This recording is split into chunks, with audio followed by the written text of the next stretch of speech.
Welcome to Outrun the Bear Performance Optimizations for Progressive Web Apps. I originally gave this talk at that conference, which is why this is camping and bear themed and not Magical Kingdom themed. Probably Animal Kingdom themed. That would have been cool with Avatar. I could have done that. But yeah, you're going to see some bears in this. And we are going to talk, we are going to talk about mobile performance. Because I think mobile performance is really the big thing. How many people here have a mobile phone? Okay, that was a joke. That was a joke. That's just to make sure everybody's paying attention. Everyone today has a mobile phone. And in 2016, mobile internet usage surpassed desktop for the first time. And now more users are visiting your site on a mobile phone than they are in desktop than ever before. And it's just going to keep increasing and getting worse. And really, the problem is that mobile phones are inherently slow. They run on a battery, whereas your desktop plugs into an outlet, has a much bigger battery if you're on laptops. Desktops are much, much faster than mobile. And this becomes a huge problem. So Google, DoubleClick, put out this research about the need for mobile speed.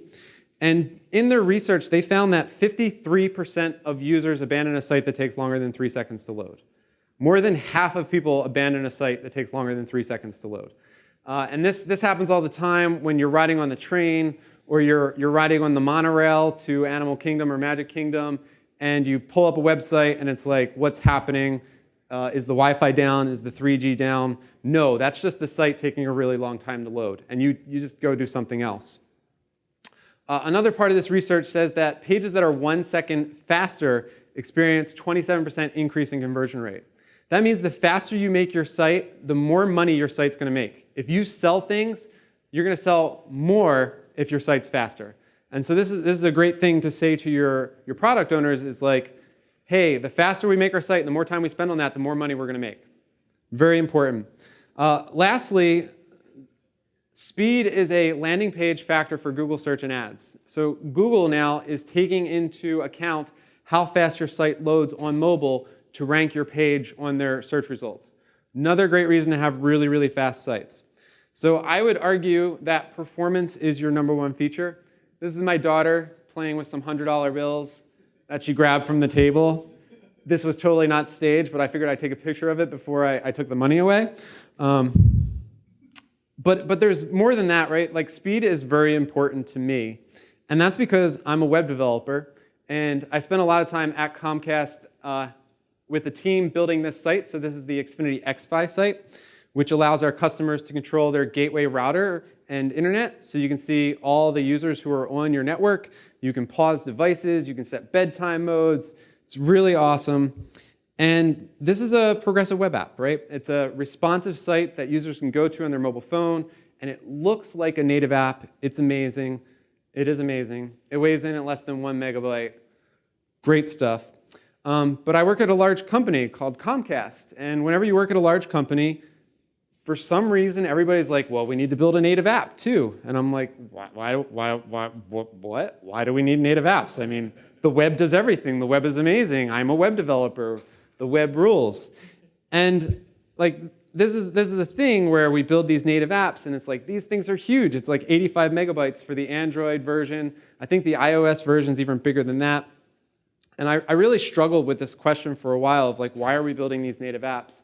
And there was this great article by a Googler, Owen, and he talks about the trade-offs of whether you should build for web or build for native. And the summary of that is you need to build both, because your website is how people find you. They Google for you and find your website. And then apps allow you to deeply engage with the user. Because the truth is, you can't outrun a bear. Bears are much faster than us. Much faster. They go 60 kilometers an hour. We don't get near that speed. They will catch you. But let's not talk about that, because we're in Disney and this is the happiest place on earth. You have to worry about gators more. And gators, don't go near gators. But the truth is, like, native performance is always going to beat the web. You cannot beat compiled runtime languages on the native platform. It's just so much faster than interpreted JavaScript. And so this made me really sad, and I climbed a mountain. And I sat up there and I thought, like, if we're not going to be as fast as mobile or native apps, like, what is our goal then? What should we be trying to accomplish as web developers? And so our goal is to get a site that loads within 5 seconds, and that's interactive, and then every time you reload the page, it should load in less than 2 seconds. And this is by Alex Russell, puts out these numbers. And time to interactive is more than just like showing something on the screen.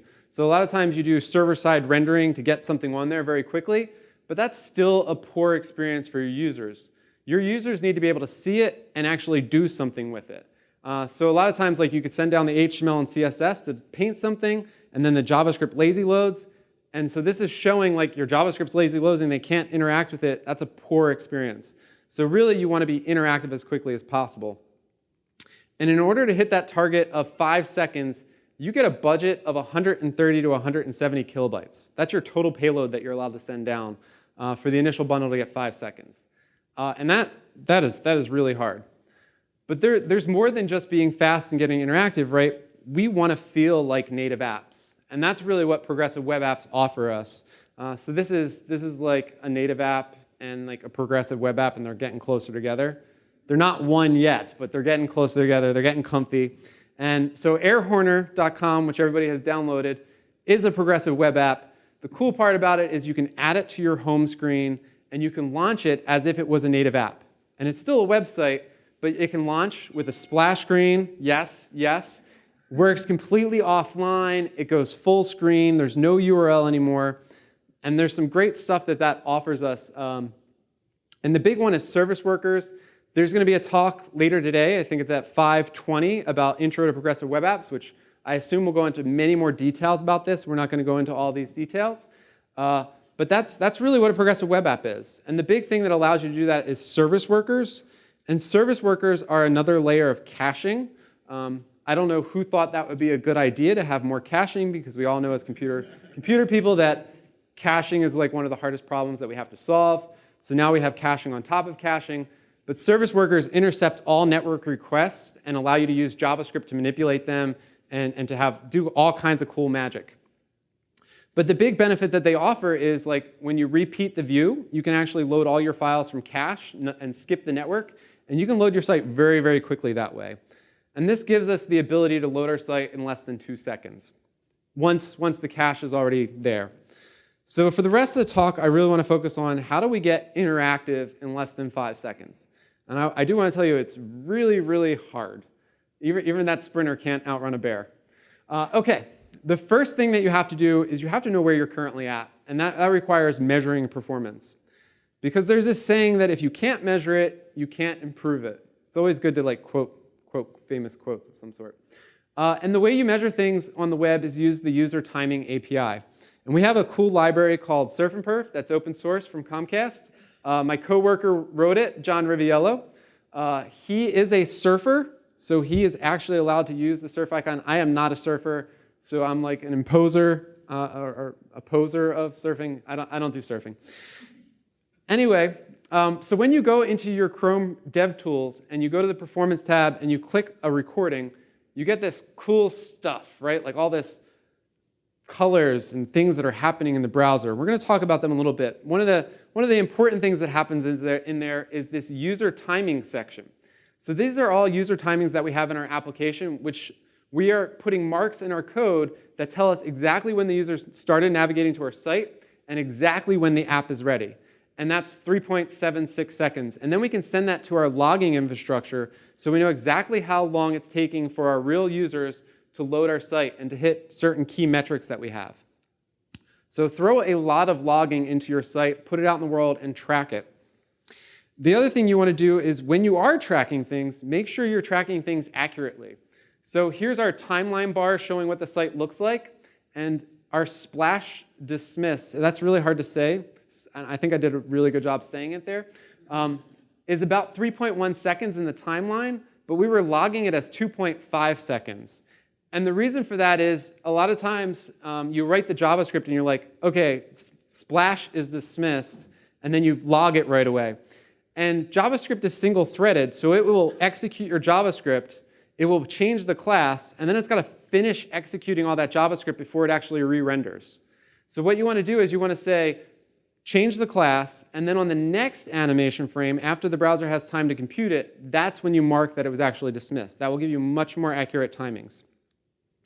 Another cool tool in the Chrome Developer Tools is Lighthouse. It's got its own tab now. It's called Audits. You can go in there, and if you learn nothing else from this talk, go into that, run a lighthouse test, go through all the things that they say are slow. They have great documentation, great examples, great ways to help you increase the performance of your site. The other benefit of this tool is Lighthouse runs in your continuous integration environment. So it will run on the command line in Node. It's an NPM package that you can download. And you can actually have it every time you do a release. You run Lighthouse automatically against your site. You store the results, and you can check your performance over time, which is very important. So now that we know about measuring performance, we really need to understand, well, what affects startup performance? How many people follow Adi Osmani? He is like the father of Google Chrome. You definitely want to follow him. He has written multiple articles on JavaScript startup performance. They are all called JavaScript startup performance. Or no, the next one is called like the cost of JS, and then the next one is the cost of JavaScript. Fun note.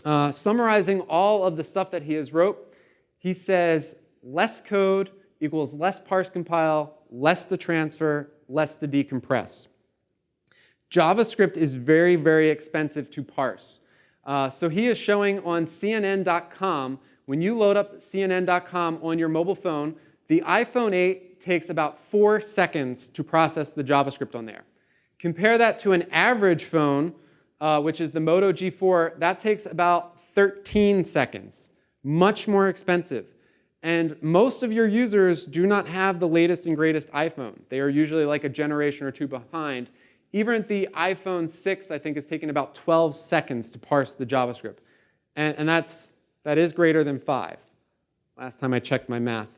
And really, like, this gets us to the point that as web developers, we need to pack less code. We need to send less code down to the browser, because that affects startup performance. And it starts with your framework. So the framework that you choose, frameworks have a lot of costs inherent in them. So take, for instance, our Xfinity mobile website. Little side note, Comcast does offer mobile phone service. I highly recommend that if you are a Comcast customer that you check it out. You pay by the gig. If you're mostly on Wi-Fi, you can save a lot of money. My wife just recently saved over to it, or switched over to it. I have a corporate phone. But yeah, check it out. It's a good deal, and it runs on the Verizon network. Sales pitch over. So anyway, this site is written as a promotional site to sell Xfinity mobile service. And it is written in Angular. So there's a lot of Angular people here. And an older version of Angular, not Angular 7. Angular 7 is great. But I like to do random performance audits and tests of different stuff that Comcast produces.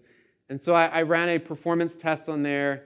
And I was like, this has to be an awesome, fast site, because they're selling mobile phones. We don't have time to wait for this to get done. That took over 30 seconds to load, which is atrocious. I like the word atrocious, because it kind of goes with the Harry Potter, Lord Voldemort kind of theme. And the way you do this is in your performance tools, you can click the little gear icon in the top right. It's up there. You can actually set the network speed to be fast 3G and a CPU slowdown of 6x, which represents like your baseline mobile phone. And you can see that it's pretty slow. And I love this quote by Rich Hickey in his talk Simplicity Matters, where he says, programmers know the benefits of everything and the trade-off of nothing. And this is inherent to web developers, where we do npm install this little package here because I want to go use it because it's cool and it's awesome. And I like to say this a different way. When you go to npm install a package, you really need to ask yourself, does this package or framework help you develop new features faster and with less bugs than it affects the performance for the users? Because ultimately, your users don't care if you're using Angular or React or Vue. It doesn't matter to them. They care that your site works, it does its job that it's supposed to do, and that it's fast. That's all they care about. So if you npm install RxJS and you're like, RxJS is so cool because I can write functional, promise-based, whatever, they don't care. They care that you added 120 kilobytes to your project to get your cool benefits. So make sure those cool benefits that help you develop your site faster than it affects the performance to the user. And so when you start your next project, make sure that you take into consideration the framework that you are choosing and the sizes of those frameworks. Because smaller is better. Smaller will start up much faster. I'll go back if you want to take another picture. So that's all the different framework sizes, and that's Angular 1.6. Angular 7 is much, much better. They have really optimized performance for mobile. A lot of the framework authors are spending a lot of time optimizing for performance for mobile because they know it is the future, and not even the future, it's today. But you want to definitely pick smaller. And the smallest one is Preact. Preact is awesome. Adi Osmani talks a lot and has a lot of case studies where major companies are switching to Preact in production. And Preact is a React alternative that has the same API as React. They even have a React compat library that makes it so that you can just swap it in place. And major companies switching to it gave them a 15% improvement in time to interactive. 15%. For every 1 second, you get like 27% increased revenue. That's a whole heck of a lot of money that they're saving. And it's a lot more than just your frameworks, right? So once you choose your frameworks, then you have your router. You know, you're like, I'm going to choose React, then I'm going to go React Router, then I'm going to throw in Redux, I'm going to sprinkle in some RxJS, I'm going to do all this other magical stuff. And most of your stuff is like all these NPM packages, and very little is your actual application code. So be very careful about the packages that you install. I spend a lot of time looking at the Webpack bundle analyzer, and my eyes always look at like, Lodash, holy crap. Make sure when you import Lodash, you import just the functions that you need and that you are doing tree shaking so that you're not sending down the whole thing. And always, always review your Webpack bundle analyzer. Look for the big packages. Make sure like when you're using a library that you think is small, that might have other dependencies that it's including. So definitely check it out. Definitely figure out how you can trim it. See if you definitely need that library that you're including. So now I want to talk about Xfi. So this is the site that I did a lot of performance optimizations for with the team. This is a Polymer, Google Polymer it's written in, so web components. It's not really a framework, it's just technically a view library. So we had to learn a lot of how to organize this site. If you're interested in making a web application with Polymer, I recommend that you check out Kevin's talk, End-to-End Apps with Polymer. He does a great job going into how to make really fast applications. And one of the big ways of doing that is following the purple pattern. How many people have heard of the purple pattern? Okay, like 5 or 6. That's not too bad. Google throws this out all the time. It's a cool thing. It stands for push, render, pre-cache, and lazy load. And graphically what that means is you want to send down your initial bundle and get to interactive as quickly as possible. So that's what they're doing here. They have everything that they need to show something and make the site completely interactive. And then after it's interactive, they're lazy loading all the additional pages and all the additional JavaScript to do the next step. And that's a completely separate chunk. And you do that via code splitting. So if you have a single page app and there's multiple pages in there, you send down the initial overview page, and then you send down all the other pages as separate bundles and separate packages. And this follows the app shell architecture. And the app shell architecture is you basically have your index page, your main page that all your users are coming in. You give them the shell of your application, and that should not be changing between releases. It should be your framework, it should be your router, it should be the main pieces that don't change. And then that application shell graphically loads in your overview page. It loads in the people page. It loads in your settings page. And all those can be separate bundles and chunks. For our site, we had to take into account our critical path to get the site loaded as quickly as possible. And that is, one, we have to authenticate the user, and then we start making API calls, and then we want to load the view. Because for us, we're actually getting information about the devices for that person from their house, which takes a heck of a long time. So in order to do that, a lot of times what you have is you have your application as your top level, and then all your components you put inside your app. So you would do authentication or show your login screen inside of Angular or React. And the problem with that is frameworks take a long time to start up. So if you're waiting for Angular to start up before you start making calls to the API, you've lost like a full second. And that's painful. So what we did was we took all of our authentication calls and our API calls that we needed to make, and we pulled that out as just JavaScript before we even started loading the framework or loading any polyfills. So we could start making those calls as quickly as possible. All right. So now that we got there, let's talk about the performance of our Xfi site. So when I first started this, I took a performance test, and it took about 6 seconds for our site to fully load on desktop. So that is awful. That's not even slowing down internet. And when you tackle performance things, you want to look at for what's causing the most slowdown. And here there's this giant purple waterfall thing. It was taking 1.7 seconds for our site to calculate styles. So that's to calculate CSS. That should take about 65 milliseconds. So it took a really long time. And sometimes solving performance problems, you have to be magical. It's like finding a four-leaf clover. I use the magical keyword there. It takes a long time. It takes a really long time, and you have to get lucky. And I'm a pretty lucky person. I mean, I have an amazing wife and kids, so I'm pretty happy. I found a bug in Chrome, which hopefully if there's like any Chrome or Google developers who can relay this bug back, we're using this cool thing called CSS properties, which allow you to define variables with your CSS.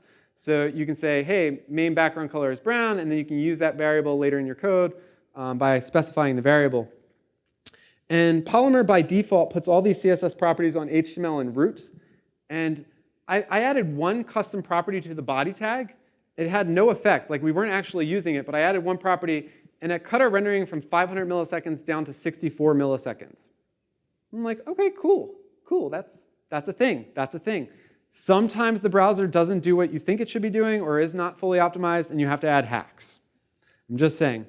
But rendering is important, right? So Google has these notes about an optimal DOM tree.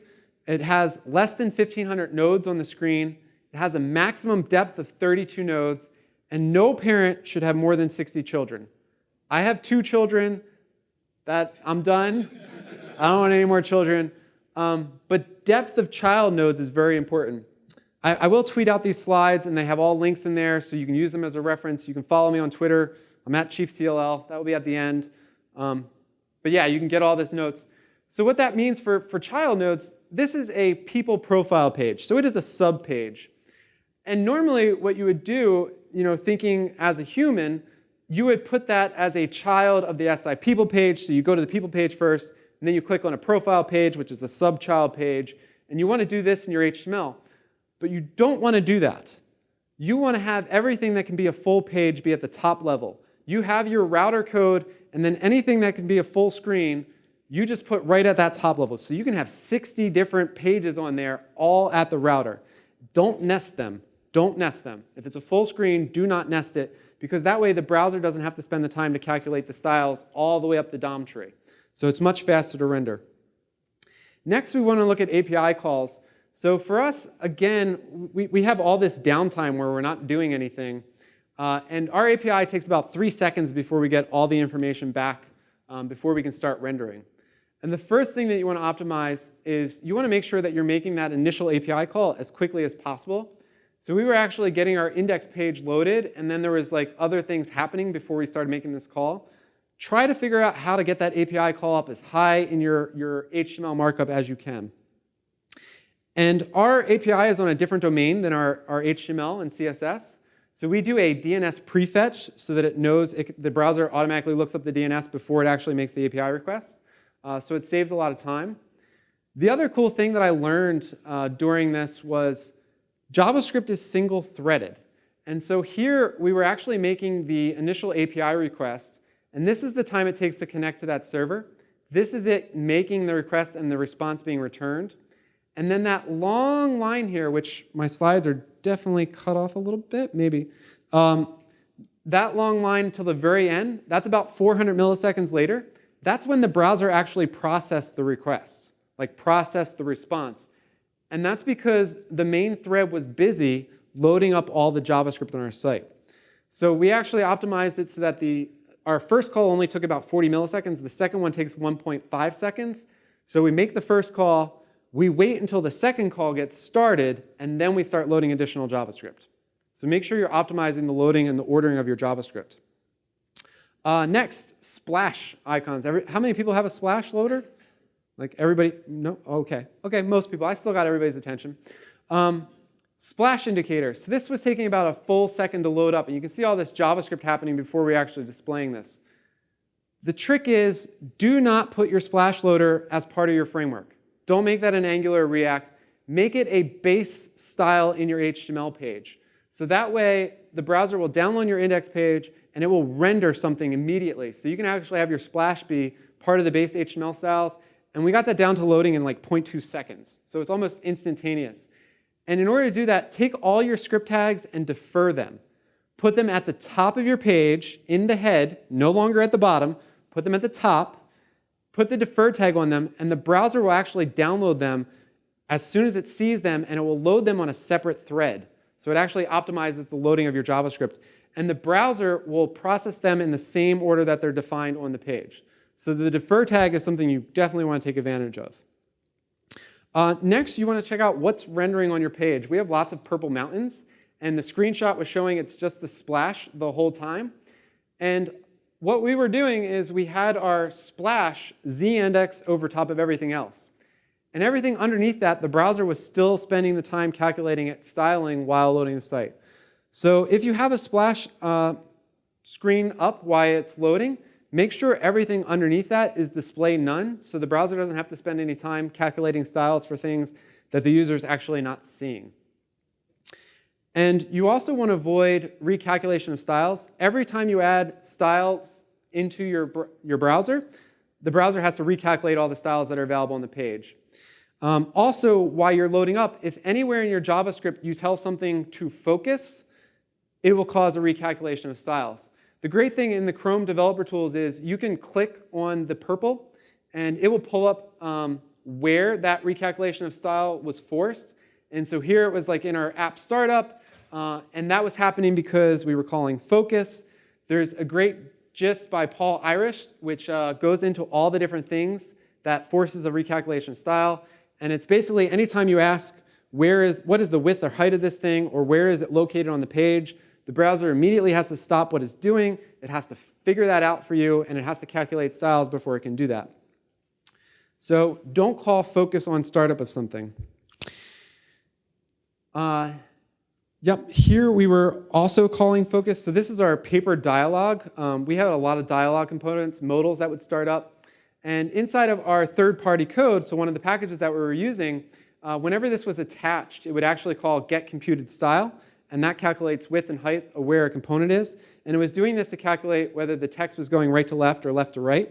And it really should only do this once. The problem was that we have 27 different dialogues that start up on our site. So every time one of these dialogues was being added, it was recalculating the styles. So it was like 50 milliseconds 27 times. It was really expensive. So watch out for recalculation of styles. Next, you want to optimize for JavaScript. Usually styles are the most important thing, but calculating out JavaScript, so here you can click on this, and I can see that it's taking about 50 milliseconds. And all we're doing here is comparing dates.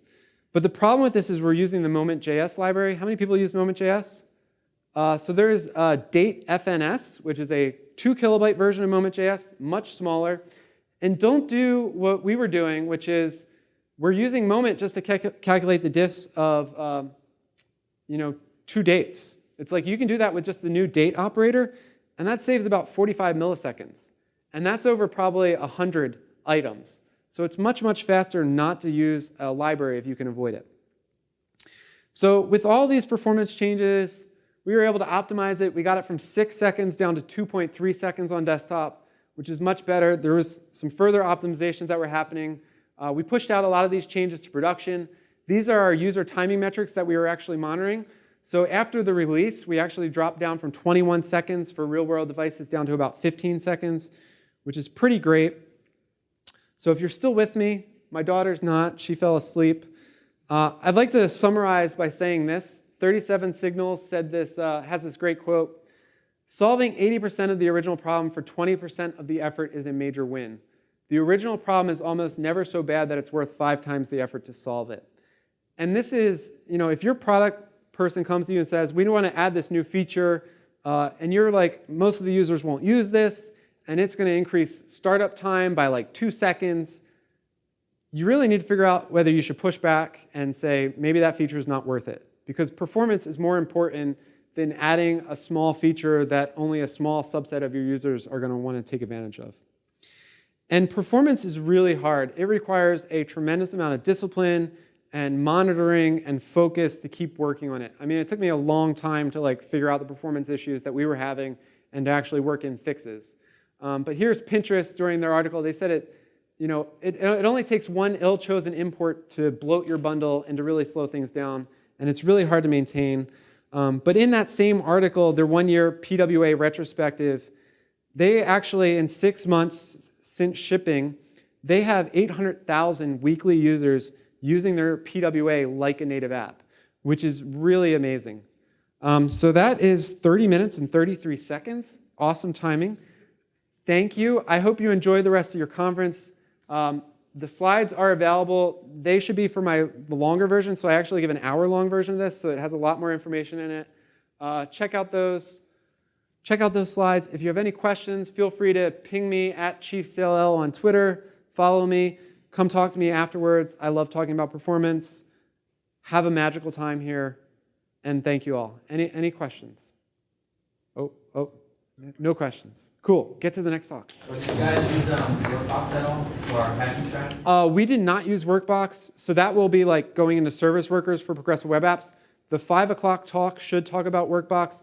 So we did use Workbox. We set it up with the default profile, and it started downloading all the unbundled assets that we also pushed out. So users were visiting our site, and it was downloading like 70 megabytes of stuff. So be very careful when you start doing service workers. Make sure you follow the instructions and do things the right way.